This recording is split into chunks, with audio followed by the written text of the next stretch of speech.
Well, hi there, I'm Noah Bradley. This is Handmade House TV. On this week's episode, I've got another perfect log cabin that I'd like to share with you.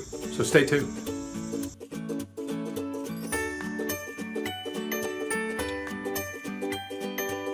Well, all right, once again, thank you for tuning in here to Handmade House TV. Today I'd like to share with you the story of another one of my log cabin projects from the past. It is another perfect one. In fact, if you remember in our last episode, I described to you the perfect log cabin, the one that is most requested from individuals, from viewers that want a copy of the plans, that they want to build one just like that. And if you recall, by watching that episode, the secrets behind that, and that is that the cabin incorporated the four basic elements of a perfect log cabin. And then on top of that, we had the added restriction of how can we make that as inexpensive as we possibly can, or as easy to build if you're an individual who wants to build your own log cabin. How can we achieve a perfect log cabin without sacrificing those four basic elements of quality construction? We don't want an asphalt shingle or a pole foundation underneath our log cabin. We want it to be of the highest quality of every feature we possibly can. We want it to be traditionally built. It's the most attractive way to do it, and it's the method that's been proven to last for centuries. We want it to be of timeless design. We don't want to build something today that might appeal to us, and then 10 or 20 years from after it's finished that we wonder why we built something as homely looking as what it did. You can't randomly throw logs together and expect a beautiful home. You have to start out with a truly great design. And then the fourth element of a quality log cabin is stonework. Quality stonework, authentic stonework, not glued on stonework, but real stonework into it. By combining these four together, we create an amazing log cabin. Every time I've done it, the project has turned out extremely well. Many of these cabins have been featured in magazines, newspapers, and even books, nationally as well as internationally. So if you want to build a perfect log cabin, keep with those four and that restriction. But so today, on today's episode, I'd like to share with you a log cabin that is that perfect log cabin with any of its flaws removed and carried forward as much as it possibly can. If you're a car enthusiast, you know that the Ford Mustang was perfect when it came out, but they gave the Mustang to Shelby, who really decked it out, who made it into a much better, much more expensive, much more elaborate, much more perfect version of that. And that's basically what I had. I had a client who entered my life who loved the features of this little perfect log cabin that I shared with you last week, but they wanted it ramped up a bit, up a little bit more than that. They wanted a little bit more square footage in it. If you recall some of the shortcomings of that primarily around the kitchen area, there wasn't really room for a table for a family to gather around at a table. They wanted that implemented. Another shortcoming of that cabin was that we had to use small appliances. We couldn't use full-size ones. We really had to reduce it down to the smallest appliances we could find, more or less a camping type appliances rather than the full ones we would expect in a modern home today. Also, they wanted more storage space. They wanted that cabin was limited in closet space, and they were going to use this cabin for a weekend retreat, and they really wanted to be able to store all of those things that you would expect to use in a camping outdoor weekend adventure. And we solved all of the storage space by simply putting a basement underneath the cabin, and that allowed us to put all the utilities down there as well, freeing up space upstairs. One other feature of the cabin that we talked about last week was also that it did not have a laundry area, a laundry room. And again, this basement took care of a great place to be able to put a wash machine and a dryer. But they also wanted one more element in their log cabin that the other home didn't feature, and that is that they really wanted a screened-in porch. And not just a small little area, but a large screened-in porch, a place where people could could gather and spend a lot of time. That I do find that log cabin enthusiasts love to sit on the porch. They love to be outside, and some areas are more buggy than others, and some people are more sensitive to bugs than other people, and some people like to gather outside with lots of lights on at nighttime, which will gather a bunch of bugs. So screen porches are rather nice. In fact, I'm sitting today doing this filming on my own screen porch, and I've got to say that I enjoy it, and a lot of people really do like it. So a screen porch was added onto this. So what I came up with was this design here. And this actually is viewed by many individuals as the most attractive log cabin of my career. When it came time for me to create the logo for Handmade Houses, that the artist reviewed through a lot of the photographs of my projects, and this one in particular struck him, and so it became the logo of Handmade Houses. So today we'll follow the same format as we did in last week's episode here on Handmade House TV. First of all, we'll take a walk around the cabin as it was finished from the exterior, and I'll make some comments about it. And then we'll go through the construction process, how the cabin was created, and some unique features and challenges that we faced at that time. And then we'll close up by taking a quick tour of the inside, and I'll show you how it all turned out. The most striking aspect of this cabin is the stone addition off of the end. Now, if you're building this log cabin on your own, if you choose to go with this particular design of a cabin, this didn't have to be stone out here, but it created an excellent opportunity in order to put stone, and that stonework is what makes this cabin really pop. It makes it really special. Now, the stone section serves as the dining area of the home.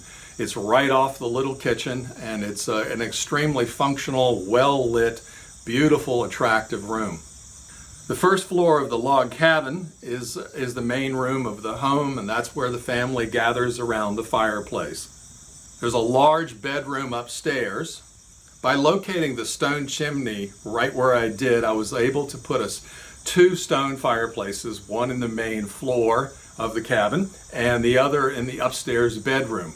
Another benefit of placing the chimney right here is that from the exterior of the home, we had all of the beauty of seeing that wonderful stone chimney, but also part of that chimney is on the interior of the home. So we get to enjoy the wonderful stonework on the inside of a home, something that very few homes have that privilege of having.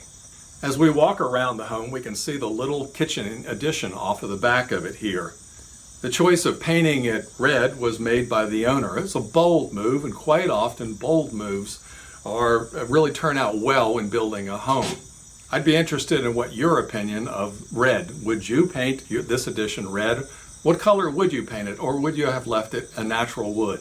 Please consider leaving a comment in the section. I'd be interested in hearing what you have to say about that. As we continue to walk around the home, the screened-in porch comes into view. Notice the door that leads up to it here. Now, a screened-in porch this size is excellent for a sleeping porch. If you've never slept on a screened-in porch, you've really missed out on something in life. There's nothing like the night sleep, sleeping on a porch. There's just all that fresh air at nighttime. In times past, almost all homes had some kind of sleeping porch on them. And it was believed that there were many health benefits from sleeping on these structures, and I believe there's some truth to that. So consider adding a sleeping porch onto your future home. The roof on top of the cabin is a standing seam copper roof.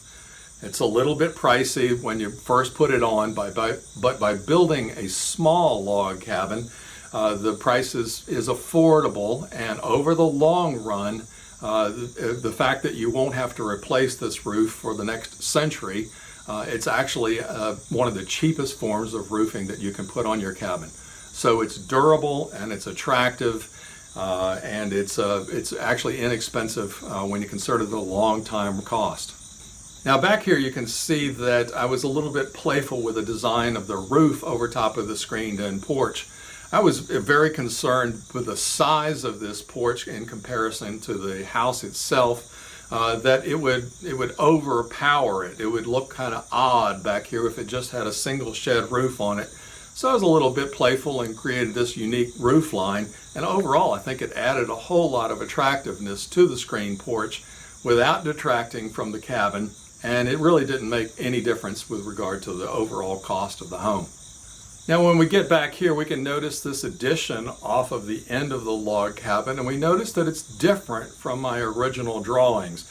Originally I had this sketched in as a shed roof, which I think actually makes a more attractive log cabin than this particular roof line with a ridge line going to it. But the reason why we changed this was to make this log cabin more easily adaptable, more easily connectable to the future farmhouse that would be added on to it.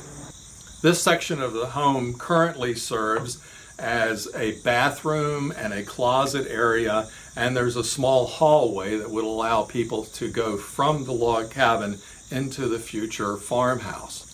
It's not uncommon to make changes once you have drawn your blueprints for your cabin as the house is constructed, such as the roof line on this particular addition. Another change that we did was that we added a full porch on the front of the cabin. I didn't really foresee a need for a full porch on it. I thought with the screen porch on the back that's where most people would want to stay. But the client really wanted that front porch on the cabin, that perspective of it. So that was again another change, which is one of the reasons why I encourage you when you're drawing plans to create something attractive, to create it as well as you can, but try not to delve any more deeply into the details of it than you have to, because quite often when the home is actually under construction and you're actually able to see the home, you're actually able to walk through it, to feel it in its real life presentation, that quite often changes occurred. Things are done differently. Okay, so let's take a few steps toward this side of the house, and I'd like to point out to you a couple of features around here. First of all, the sleeping screened-in porch area, you'll notice, has a flagstone floor, and also I chose to use bronze screening for all the screen that was put into place. Properly cared for, it should last you a lifetime, rather than choosing the cheaper option, which most people go with, which is a vinyl screen, which typically needs to be replaced every 10 to 15 years. Now, if we come in even closer into this area, I'd like to point out two other things, and that is you can see the copper downspout that comes off of the home. I always try to use copper gutters as well as copper downspouts when I build a quality log home. Done, cared for properly, not abused, they should last you a lifetime. Which is rather than the vinyl aluminum ones, which typically rot out in 15 to 20 years. Plus, they make a cabin look so much more attractive. It's almost like jewelry as far as upgrading and making your house look so much richer. It is the minor details that really take your cabin to the ultimate notch, to the ultimate level. And these quality features perhaps cost a little bit more the day you install them, but over time they actually are extremely affordable and tend to be the wisest choice you can make. And over to the right, we see this box on the side of the house. This is the back side of the house. This is where I chose to put in the electrical meter. I'm often stunned at the number of times I've seen people put the electrical meter on the front of their house, and there's this big ugly thing. And the one type of home that electrical meters look awful on is log cabins. They don't belong together whatsoever. So I always choose to put that electric meter on the back of the home, and also I like to box it in. It doesn't take any effort. The siding is generally scraps left over from siding the whole home. The little roof that goes on top of it is often scraps from the main roofing. And it makes that ugly electric meter go away. Well, all right, now that we've taken a walk around the finished cabin, let's take a look at the construction process. How did this cabin come about? The first thing that we did is we needed to acquire a source of stone. With this massive stone chimney, the stone foundation that was underneath it, and this entire stone wing off of it, I needed a source of really high quality stone, and I wanted to get it as affordable as I possibly could. And so nearby, actually, there was the foundation of a previous school that had been built.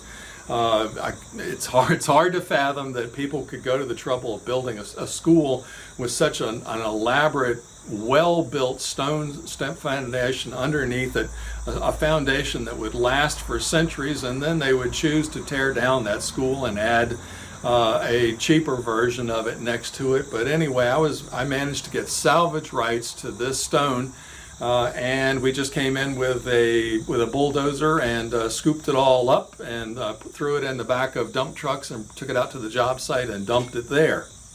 It is Shenandoah Valley limestone. And when it came time for me to come up with the logs for this particular cabin, I wanted again to use salvage logs. I prefer salvage logs if I can possibly get them. I have built many cabins, and I encourage you to use it as well by harvesting trees off your own property or acquiring them at your local sawmill. Either will give you a log cabin that will last for centuries, but there are advantages to using vintage logs.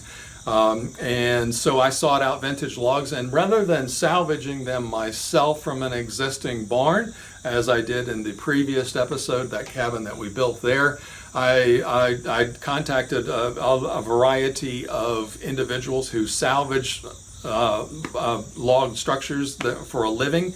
They're not builders, they're salvagers of it, and that's where I acquired yet another log barn.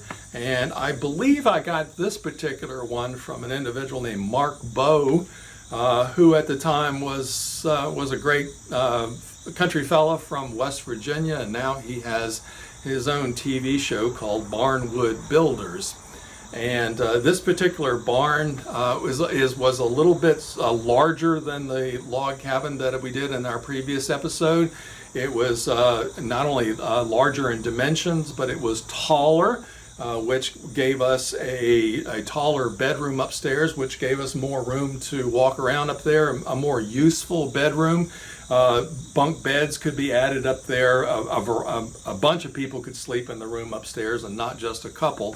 But also the logs tended to be a little bit more massive in size, and so we chose to use a crane to come in and set the logs up.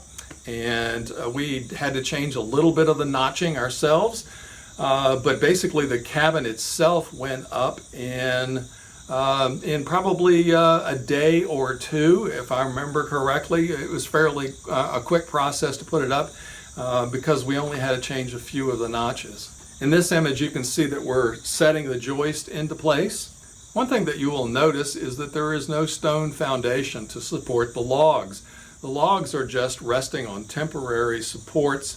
This is a fairly typical situation, not every time, but in the world of construction, not everything happens in the logical order that you would like them to happen.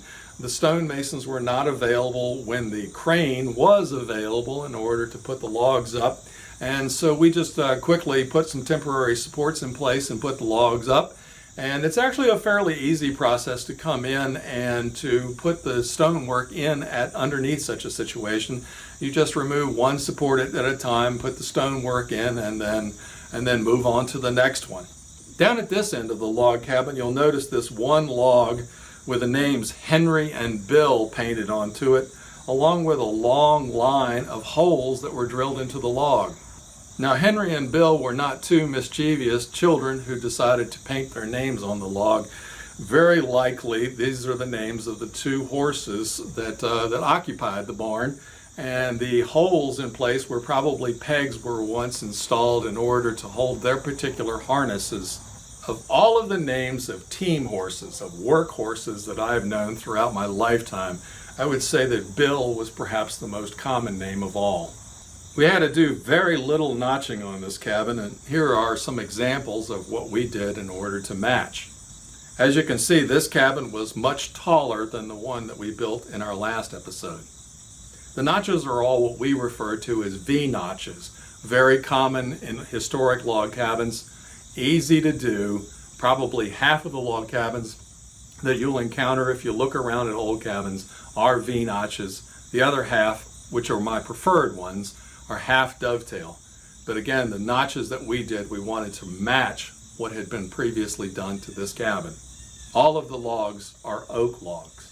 And then it was time to do carpentry, to frame the roofs above the structures and to add on all of the additions. If you notice down on this end, it has extreme overhangs on it. And this is to accommodate the thick stone walls that we would be putting up for this addition. The stone work down at this end would be at 12 to 14 inches thick. I really enjoy these images. They show all of the different aspects, all of the different construction challenges that one faces in building a log cabin. So many who have not built a log cabin before, they tend to focus 95% of their thoughts and energies on the selection of the logs and on the notching. But as demonstrated in this particular cabin, we were able to put the logs up in just a day or two. But it took us almost a year to construct this entire cabin. There are a lot of considerations and a lot of thoughts, a lot of different techniques in order to bring about the perfect log cabin. And that's what I share in the Log Cabin Academy. If you're interested in truly building a log cabin of your own, you really need the insights that I put in together that academy. So I hope that you'll consider signing up for it. You can learn more about the Log Cabin Academy over at handmadehouses.com. Here on the front porch, you can see a little stack of soapstone brick that I brought in. And this soapstone brick we used in order to build the backs of the fireplaces. The fire box, more or less, what you see behind the fire when you're sitting in front of it. In today's modern construction world, it's almost inevitable that what you'll use back here is fire brick that you purchase from any different masonry outlet supply stores. And if you look in the code book, they require that you put fire brick back there, something that will hold up to the intense heat of a fire in a fireplace there. But soapstone is actually just as durable, if not more so, than fire brick. It's not a manufactured product. So when I was building the house, I had a little bit of the challenge of, will the building inspector allow me to use soapstone? Will I have to get documentation in order to get permission in order to use that? This is sort of the challenge of what I put together in how to get a building permit academy that I've got now over at handmadehouses.com. The challenges in getting a building permit when you want to build something out of the norm. And in this particular situation, I just brought the soapstone brick out. I used them to build the fireplace, and no one ever said anything. And so the clients have this gorgeous fireplace where back behind their fire that they enjoy every winter evening is this beautiful soapstone backing. The stone arches and the window that I chose to design and build on this stone addition is what makes this little stone addition pop so well. It really doesn't take that much effort to create arches instead of just flat windows, square windows, rectangular windows.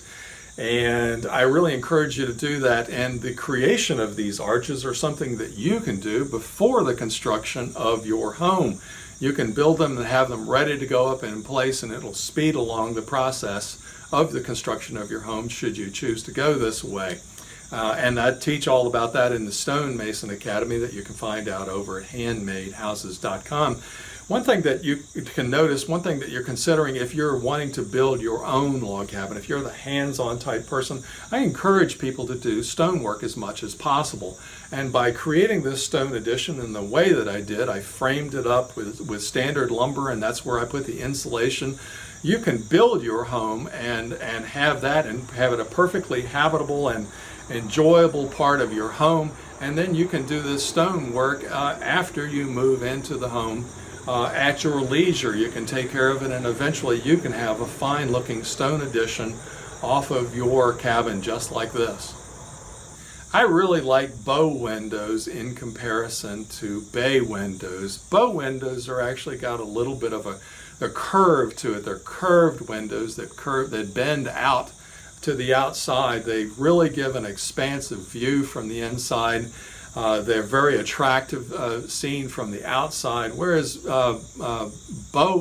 bay windows are more or less angled, where the windows are angled on the side. There's no curve to any of the windows, and it's more of I hesitate to say, but a 1970s look rather than something as classy as a bow window. You'll find that there's a lot of bow windows in salvage, architectural salvage areas, and also just about every manufacturer of windows will make bow windows. You might have to ask for it, but they do offer them. So all right, let's take a look at the inside of this cabin as it turned out the day we finished it. Peeking to the kitchen addition, we see that it is a kitchen of the highest quality. It's well lit, it's functional, it's an excellent workspace for any cook or chef that you might have in your family. We notice that there are wood floors, custom wood cabinetry, full-size appliances, including a microwave and a dishwasher. There are even soapstone countertops in here. This is not roughing it kitchen. This is a luxury kitchen of just the right size. Turning around in the kitchen and looking into the dining area, we can see that this space is well lit with these wonderful arched windows. And over to the right, we'll see that having the stone chimney inside of our dining area and that log wall adds so much to the overall aesthetics of this particular room. It's a great dining area. There's room for a large table and wonderful gathering place for the entire family. And entering into the log cabin and turning around, we can see that we have a nice stone fireplace here, a place where we can gather around on those chilly winter evenings. Well, all right, that wraps it up for today. I hope you enjoyed the tour of this particular home. It's a magnificent home. If it's the home of your dreams, you can get a free set of blueprints for this by joining the Handmade House Guild. You can learn all about the Guild and all that's included in it over at handmadehouses.com. I hope that you'll consider signing up. There are all total 3 sets of blueprints that I include in the Guild package. But even more importantly, one of the programs, one of the Academy courses in it is the Handmade House Academy program, which is 8 hours long, which shares with you all of the design considerations and aspects of creating the perfect dream home, and it also shows you how I design and how I draw my own blueprints. So between learning everything that's in with the Handmade House Academy and having 3 sets of the plans that I have built homes from, you can combine them all together and then throw in the Log Cabin Academy and the Stone Mason Academy, and you'll know how to build your dream log cabin. Throw in the Bootstrap Building Academy and you'll learn how to build it as affordable as possible. And then how to get a building permit. You'll realize how you can get past that building inspector, how you can work with them in order to create a unique home and not something ugly. Anyway, thank you guys so much for tuning in. We look forward to seeing you here next week on Handmade House TV. You take care until then. Bye now.